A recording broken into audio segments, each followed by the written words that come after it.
What's going on, team? It's your boy G, aka Janato Sensei. We back at it again with another episode of Janato Explain. Man, today's episode we are going to be talking about John Walker, bro. Somebody else's Captain America, because he ain't mine. Let's get it. Alright, y'all. So, it has finally happened, man. With the latest episode of The Falcon and the Winter Soldier, we finally seen John Walker, the new Captain America, snap, bro. It was inevitable. It was one of those things that, I always predicted. Now, one thing I did not predict was that he was actually going to get the super soldier serum.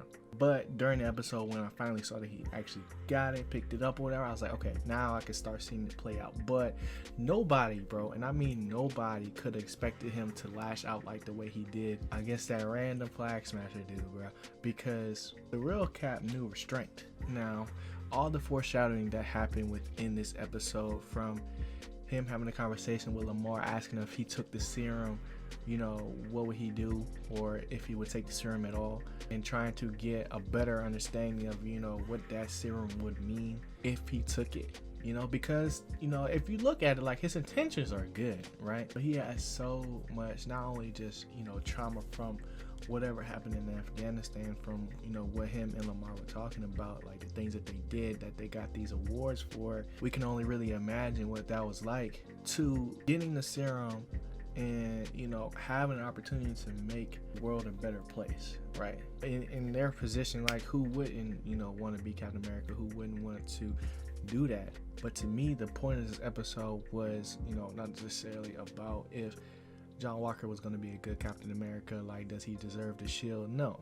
To me, this episode was about power, because we had a multitude of people giving their perspective on power and how they felt about it, and I'm going to talk a little bit about that in this episode, because I think that is the main and the most important thing that I got out of it. Because if it wasn't for power, we wouldn't be here. That super soldier serum that Zemo tried to destroy, that Carly took away, but was ready to distribute to, building an army to fight the suppressors that she's, somewhat turning into, where does it stop? So of course, John Walker snaps, because he just saw his best friend, his partner, that's one thing that he emphasized, like, to Bucky and Sam, is that, Lamar is his partner, do anything for him, right? But when Carly punches that man into oblivion, he loses it. He goes back to Afghanistan. He goes back to those instincts that kept him alive in war, right? But being Captain America is more than just being a warrior, knowing when to fight, it's knowing not to fight. You know how many times Captain America could have definitely just beat up whoever he needed to get the information he did, but he chose to do it a different way, or try to be reasonable. You know what I'm saying? That's what made Cap. But John Walker, he just, the ends justifies the means in his world.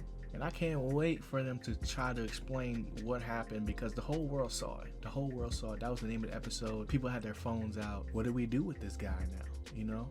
I think what's going to happen is that, they're going to end up taking the shield away from him, and he's going to become resentful and, basically do anything that he can to get back at Carly, to avenge his friend. And that's how Sam and Bucky will get the shield back. Because Sam's whole thing at this point was like, maybe we can talk it out, you know what I'm saying? Like, I can see where she's coming from, I can reason with her.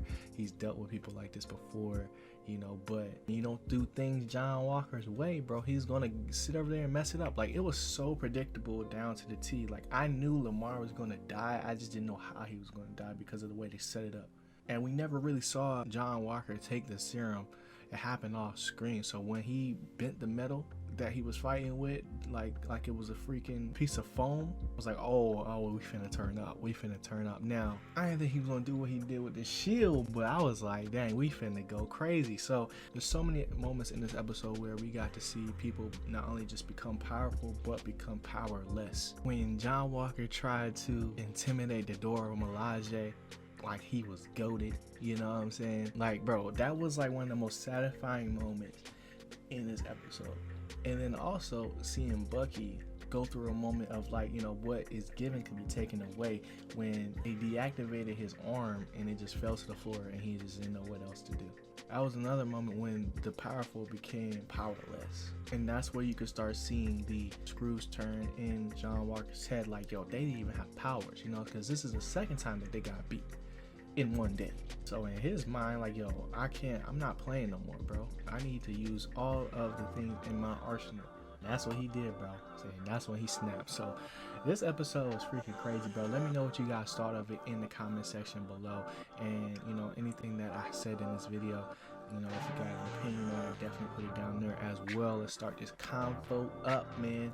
And yeah, hope you guys enjoyed. If y'all did, smash that like button down below for you boys. Subscribe to the channel for more. And I'm gonna catch y'all in the next video, man. Y'all know the vibes. Always keep it on. See you going. It's me, your boy G. I'm going. Peace.